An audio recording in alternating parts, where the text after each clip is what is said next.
여러분, 성경을 만약에 말씀 그대로 내게 적용한다고 쳐보십시다. 그러면 대부분의 신자들이 아마 말씀 앞에서 한없이 무기력해질 것이라고 저는 그렇게 생각합니다. 오늘 말씀도 그렇습니다. 의심하는 자는 무엇이든지 주께 얻기를 생각하지 말라. 여러분, 너무 극단적 아니에요? 좀 그렇게 들리지 않으세요? 사실 우리는 늘 의심하잖아요. 지금도 이제 제가 무슨 말을 할까 여러분 의심하는 눈초리로 지금 이렇게 보고 계시는 거 아니에요? 그렇죠? 왜 저렇게 시작하나? 그냥 무조건 의심하지 말라고 하면, 의심한다고 해서 아무것도 얻지 못한다면 우리는 아마 아무것도 얻지 못하는 그런 사람이 이미 되어져 있을 겁니다. 이런 말씀 앞에 서면 여러분들은 어떤 생각이 먼저 드시나요? 그냥 말씀이지만 무시하든지, 대부분은요 별로 생각 안 하고 사는 거죠. 또는 설마 진짜 저렇게 단호하게 하나도 안 주실까라고 생각하든지, 또는 성경에 다른 말씀에는 그렇게 쓰여 있지 않은데 라고 혹시 다른 말씀을 찾아 헤매게 될지 내게 좋은, 그럴 거라고 생각이 듭니다. 근데 오늘 말씀 속에서 우리가 겨우 그 정도만 생각해서 해야 되겠습니까? 우리가 오늘 말씀을 좀 더 깊이 곱씹어 보았으면 좋겠어요. 먼저 의심에 대해서 한번 같이 이야기를 좀 나눠보죠. 세상을 살다 보면 이해가 안 되는 일들이 너무 많습니다. 갑자기 예상하지 못한 고난이 찾아오고, 그때마다 왜 내가 이런 일을 당해야 되는지조차 알 수 없는 고통을 당하는 이들이 있습니다. 그게 혹시라도 가족의 생명과 관계된 일이라면 누구도 쉽게 받아들이지 못하고 수긍하기 어려울 겁니다. 당장 내가 상상도 하지 못한 일이었고, 또 생각도 안 했다가 죽을 병에 걸려서 죽음을 준비할 시간도 없이 만약에 그렇게 기다려야 한다면 어떻게 아무렇지도 않은 그런 생각을 가질 수가 있겠습니까? 아주 큰 절망에 빠질 가능성이 클 겁니다. 제가 예전에 고칠 수 없는 병에 절망하고 있는 분과 대화를 하면서 느낀 거예요. 그분이 몇 번의 위기를 잘 넘기셨는데, 그리고 회복되는 줄 알았더니 1년 만에 결국 죽음을 눈앞에 두게 됐습니다. 제가 같이 찾아가서 대화를 나눌 수 있는 시간이 있었는데, 저도 뭘 어떻게 해야 하는지 그런 상황이 되면 잘 모르겠습니다. 그냥 손을 꼭 잡고 한참을 있다가 이렇게 물었어요. 주님 믿으시지요? 예수님 믿으시죠? 네, 믿습니다. 그 주님이 장로님 구원하실 것을 믿으시죠? 예, 믿습니다. 됐어요. 네. 우리 그것만 잊지 마십시다. 그런데 이렇게 말씀하세요. 그런데 목사님, 아는데도 두렵네요. 믿는데도 문득문득 두려움과 어려움이 찾아옵니다. 저를 위해 기도해 주십시오. 제가 손을 잡고 진심으로 이렇게 기도했습니다. 하나님, 이분께 마음의 평안함을 주십시오.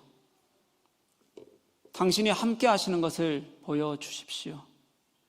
당신이 이 생명과 함께 하심을 나타내 주십시오. 기도하는데 그분이 눈물을 뚝뚝 흘려요. 그리고는 아멘이라고 고백해요. 여러분, 이게 믿음일까요? 의심일까요? 이건 의심이 아닙니다. 만약 제게 이런 절망적인 상황이 오면 저도 흔들릴지 모르겠어요. 그게 내가 내 하나님이신 것을 몰라서가 아니라, 그 하나님을 알면서도 나는 여전히 한계를 가지고 있는 연약한 인간이어서 흔들릴지도 모르겠습니다. 만약 제게 예정도 없이 어떤 죽음 같은 것들이 기다려야 되는 순간이 제게 온다면 수없이 많은 생각들이 스쳐갈 겁니다. 여전히 공주처럼 아무것도 못하는 우리 아내, 제가 아니면 아무것도 못해요. 관청을 한번 지금까지 스스로 가본 적이 없는 사람입니다.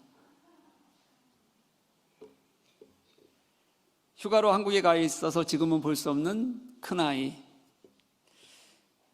혼자 무수히 내적 약함을 경험하고 힘들어하는 막내 아이. 참 염려가 많을 것 같아요. 여전히 하나님께 다 맡기지 못하는 걸까? 또는 나의 삶의 한계를 인정하는 걸까? 우리 인간의 연약함을 인정하는 걸까? 구분하기 어려운 그 지점 어딘가에서 아마 조금씩 흔들릴 거라는 생각이 들어요. 그런데 나는 그렇게 많은 생각도 하고 흔들리겠지만, 걱정하고 흔들리겠지만, 내가 가진 생각과 나의 연약함 끝에서 나는 주님을 보게 될 것이라고 저는 분명히 믿습니다. 지금도 그 주님의 은혜 때문에 살아가고 있으니까요. 그럼 오늘 본문이 말하는 의심은 무엇일까요? 오늘 본문이 말하는 의심은 8절의 두 마음이라는 단어에서 해답을 찾아야 합니다.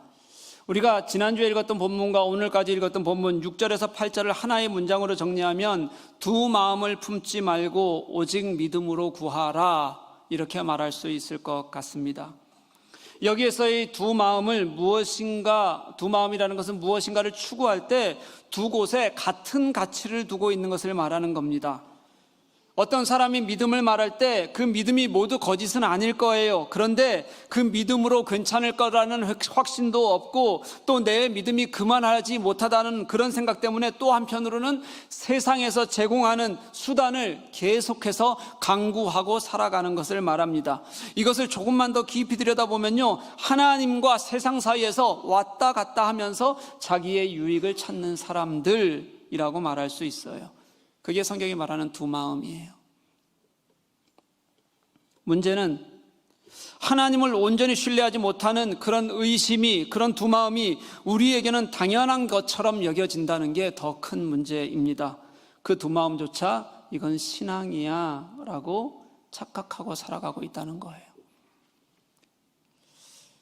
그런데 여러분, 우리가 하나님께 온전히 부르짖고 그리고 하나님께 매달리고 힘들다가도, 그렇지만 내가 그 힘든 가운데서 내가 소망할 분은 하나님밖에 없다는 것을 깨닫고 그분께 머무는 것과 아예 믿음과 의심 사이를 왔다 갔다 하면서 나의 유익을 찾는 것, 이건 분명히 다른 거예요. 같은 게 아닙니다. 그래서 야고보가 말하는 의심은 하나님과 세상을 같은 무게로 보는 것을 말하는 거고요, 어쩌면 같은 무게라고 말할 수 있을지 몰라도 하나님께는 종교적 심성만 두고 있고 삶의 태도는 어쩌면 더 세상을 향해 있어서, 그래서 신앙과 삶이 분리되어 있는 것을 말하는 것이기도 합니다. 만약 우리가 그렇지 않다면 얼마나 좋을까요? 만약 우리가 두 마음을 가지고 있다면 주님은 우리를 어떻게 보실까요? 안타깝게 여기시고 아프게 여기시고 그렇지 않겠습니까? 지난주 말씀 한번 떠올려 보겠습니다. 우리가 진심으로 부르짖을 때 하나님의 반응이 뭐라고 말씀드렸냐면 후히 주시고 꾸짖지 않는 거다 말씀드렸어요. 이 후히 주신다는 것이 하나님께서 우리 한 사람 한 사람에게 집중하셔서 내가 부르짖으면 그 하나님이 시각이 내게, 당신의 모든 것이 오직 나에게만 있는 것처럼, 다른 것은 하나도 없는 것처럼 오롯이 나에게 집중하시는 그런 내 부르짖음에 응답하시는 하나님의 성품을 후히라고 말씀을 드렸어요. 그런 하나님께서 내가 가진 두 마음을 알고 계시고 내 의심을 보고 계시면 그분의 마음이 괜찮으실까요?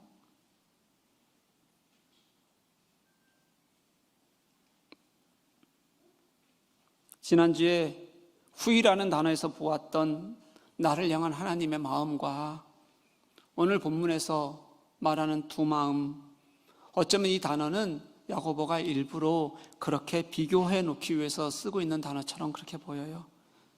이렇게 펼쳐놓고 하나님의 마음이 이렇게 후히 주시는 거야. 그리고 반대의 자리에서 나의 몸을 보고 두 마음이지 않니? 하나님의 마음은 어떠실까? 보라고 말씀하시는 것인지도 모르겠어요.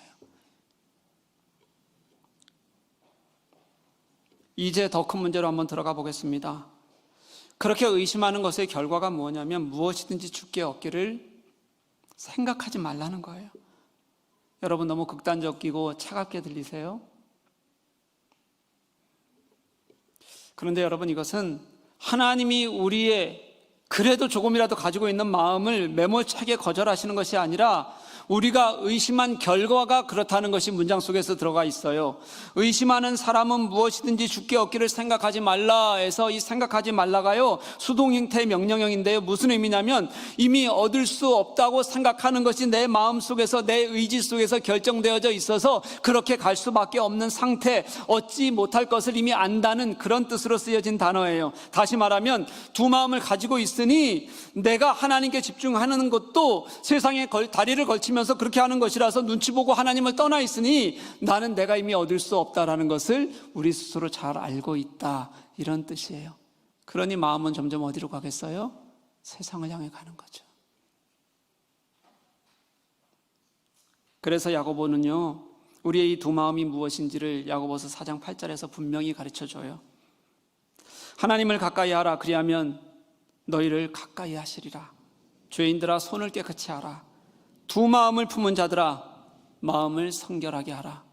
9절에서 뭐라고 말씀하시냐면요, 슬퍼하며 애통하며 울지어다. 웃음을 애통으로, 너희 즐거움을 근심으로 바꿀지어다.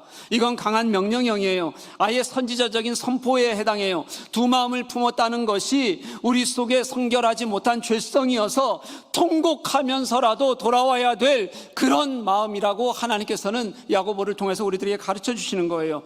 두 마음은 그저 우리의 심성을 말하는 것이 아니라요, 두 영혼을 말하는 거고요. 이렇게 나누어진 영혼으로 하나는 하나님을 보는 것 같지만 우리가 세상을 향해 있었 그거는 하나님 앞에 성결하지 못한 통곡과 회개의 일로 하나님께 돌아와야지만 되는 일이다라고 가르치고 있어요. 그게 야고보가 알고 있는 두 마음이라는 거예요. 사랑하는 교우 여러분, 이제 말씀 속에서 우리를 좀 돌아보아야 합니다. 의심은 죄성에서 나오는 거예요. 두 마음은 세상에 더 큰 마음을 두는 죄성이어서 진정한 통곡과 회개가 없이는 이걸 바꿀 방법이 없다는 거예요. 그 통곡에는 하나님을 향한 마음과 결단이 들어 있어야 한다는 거예요. 선지자들이 우상 숭배하는 이스라엘 향해서 그렇게 부르짖었어요. 근데 그 부르짖을 때 그들은 하나님을 떠난 것이 아니었고요, 이스라엘 백성들이 하나님과 우상을 똑같이 섬기고 있었어요. 그러니 그때 선지자들이 그런 이스라엘에게 부르짖었던 그것이 두 마음을 품고 있는 우리들에게도 동일하게 적용되는 원칙이라는 것을 우리가 깨달아야 돼요, 여러분. 저는 우리가 의심하지 않을 수 없다고 생각해요. 의심할 수도 있어요. 그런데 성경이 우리들에게 말씀하시는 의심이라는 것은 세상과 하나님 사이에서 갈팡질팡하며 세상에 우리의 마음을 두는 것이 아니라 하나님을 향해 가는 도구로 사용될 때, 그때 그 의심을 하나님께서는 괜찮다고 말씀해 주세요. 세례 요한이 감옥에 갇혔어요. 예수님에 대한 확신이 흔들렸어요. 제자들을 통해서 당신이 진짜 메시아 맞냐고 그렇게 물었을 때 예수님은 그 세례 요한을 참으셨어요. 그리고 차근차근 가르쳐 주셨어요. 예수님께서는 당신의 부활을 의심하는 도마를 참아주셨을 뿐만 아니라 다시 도마에게 나타나셔서 도마에게 당신의 부활을 보여주셨어요. 그들은 진짜 예수가 메시아인지 모르겠다고 생각했지만, 내가 확인하지 않고서는 그의 부활을 확신할 수 없다고 그렇게 생각했지만, 이 두 사람의 특징이 뭔지 아세요? 그저 의심이 특징이 아니었고요, 그들의 의심은 메시아이신 예수 그리스도를 진짜 찾고 싶은 마음, 그 그리스도에게 가고 싶은 마음 때문에, 그 갈망 때문에 오는 의심이었습니다. 그래서 주님이 가르치실 때는 확실하게 인정하고, 네, 그렇지요, 당신이 주님이시지요, 당신이 메시아시지요, 그리고 결국은 돌아서는 그런 주님을 찾고자 하는 의심이었고 갈망이어서, 그래서 주님께서 참아주셨던 거예요. 또 다른 사람도 있습니다. 마가복음에 보면 말하지 못하고 입에서 거품을 흘리면서 이를 갈고 경련을 일으키는 그런 중병에 걸린 아들을 예수님께 데리고 나온 그런 아버지 이야기가 나와요. 그 아비가 예수께 날아와서 이렇게 예수님께 말합니다. 할 수 있거든 우리를 불쌍히 여기사 도와주십시오. 그때 예수님께서 이렇게 대답하세요. 할 수 있거든이 무슨 말이냐? 믿는 자에게는 능히 하지 못할 일이 없느니라. 그때 그 아비의 말이 이거예요. 곧 그 아이의 아버지가 소리질러 이르되 내가 믿나이다. 나의 믿음 없음을 도와주소서. 이들의 의심은요, 그 아비의 의심은 하나님을 의심하는 데서, 그가 믿음이 없다고 얘기한 것은 하나님을 의심하는 데서 시작된 것이 아니라 하나님을 만나가는 과정 속에서 그 하나님을 내가 믿고, 그리고 그 하나님이 결국 하실 것이라는 것을 기대하는 갈망 속에서 나온 마음이었어요.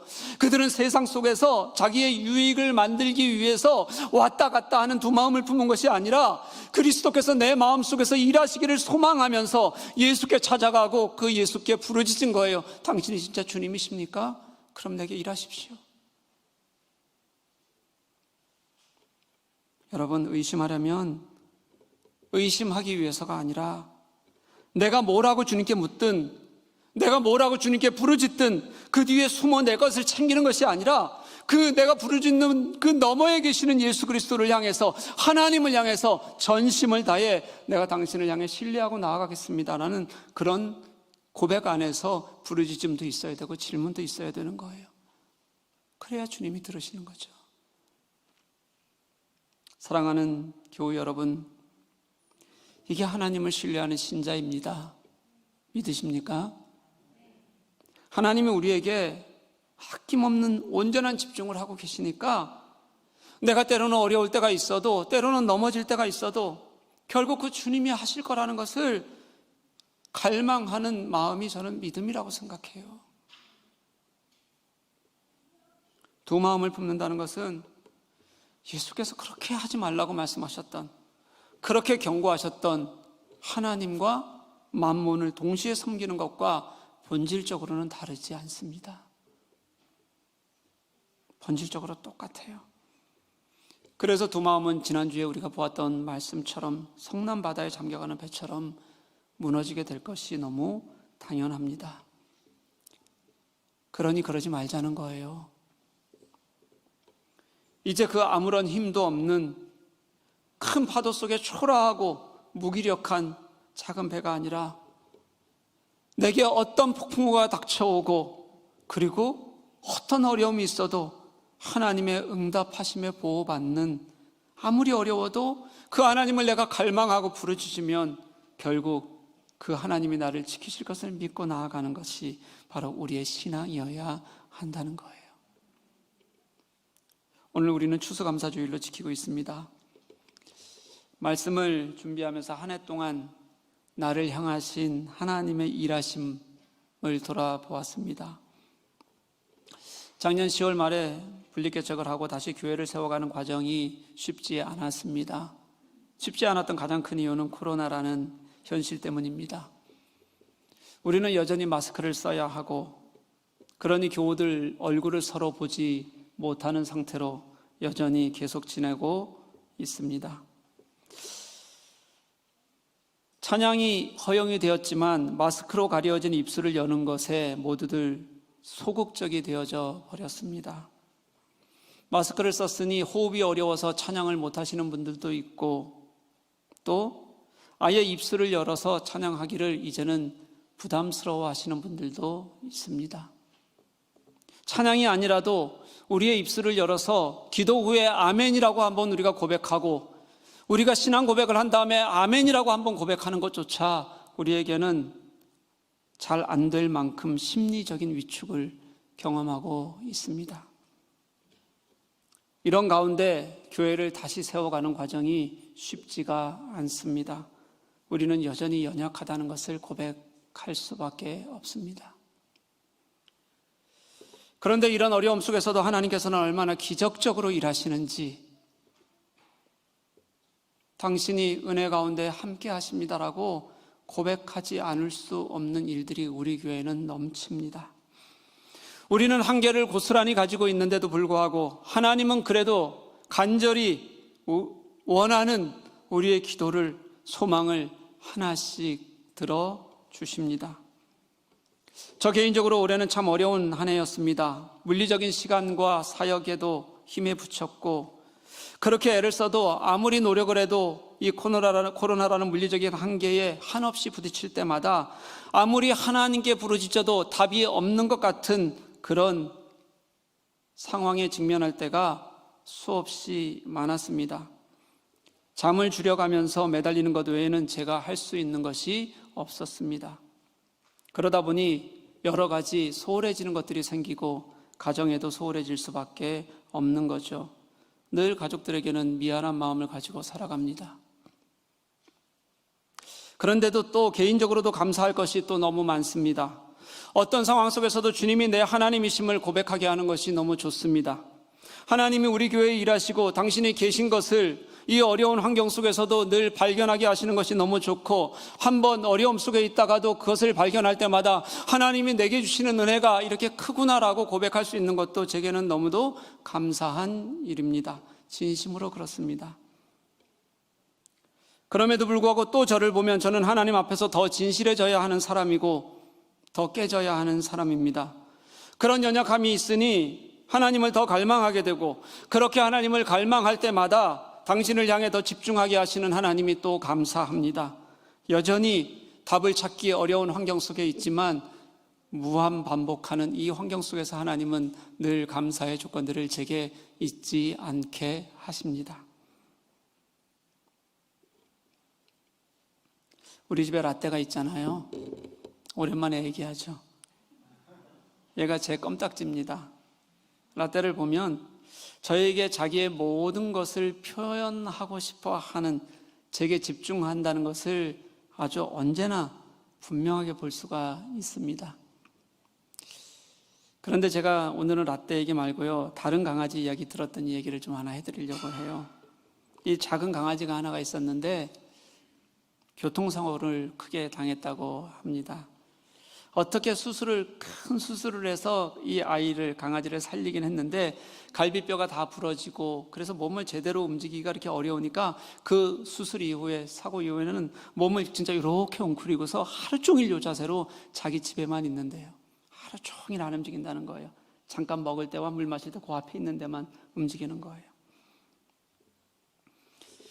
그런 아이가 유일하게 한 번 움직일 때가 있는데, 그게 언제냐면 일을 나갈 때는 안 움직인대요. 일을 나갔던 주인이 저녁에 퇴근해 집에 들어올 때, 그때 유일하게 힘들게 몸을 움직여서, 웅크리고 있던 몸을 움직여서 문 앞까지 가서 주인의 체온을 느끼고 다시 자기 자리로 돌아가면 또 24시간을 그렇게 있는다는 거예요.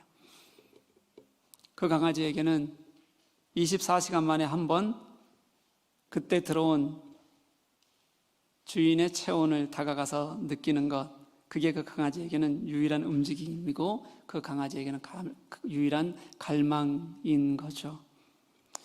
제가 그 말을 들으면서 이런 생각이 들었습니다. 우리의 하나님을 향한 마음이 원래는 그래야 되는 거 아닌가? 하나님을 향한 소망이 가장 커야 되고, 내가 하루 한 번을 움직이더라도 그게 원래는 하나님을 향해 움직여야 되는 것 아닌가? 라는 생각이 들었어요. 그런 마음이 있으면 어떤 상황에서도 감사하지 않을까요? 내게 때로는 어려움과 절망이 있어도 그 안에서 감사케 하시는 하나님으로 일어설 수 있지 않을까요? 우리 그렇게 하나님을 갈망하고 감사하며 살아가는 저와 여러분 되기를 주님의 이름으로 간절히 축복합니다.